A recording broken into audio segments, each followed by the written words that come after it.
ilə yerinə yetirməliyik, özümüzü doğrultmalıyıq və canla başlamaq, tozlu əllərindən qardaş, qabarlı əllərindən şirkət rəhbəri olaraq ən, belə deyim, Bir neçə gündür xaricdən Azərbaycana avtomobil gətirməklə məşğul olan Elvin Hüseynov barədə sosial şəbəkələrdə dələduzluq etməsi ilə bağlı ittihamlar yayılıb. İddialara görə o, insanların etibarından sui-istifadə etməklə avtomobil gətirmək müqabilində aldığı pulları mənimsəyib, verdiyi vədlərə isə əməl etməyib.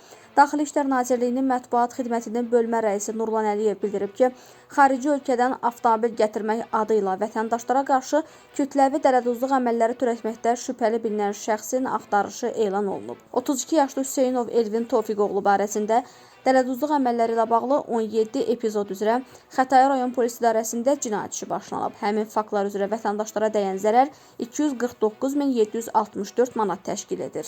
Müəyyən edilib ki, o vətəndaşlara müxtəlif yalan vədlər verməklə ölkəni Gürcüstan istiqamətində tərk edib. Hazırda cinayət işi üzrə istintaq tədbirləri görülür.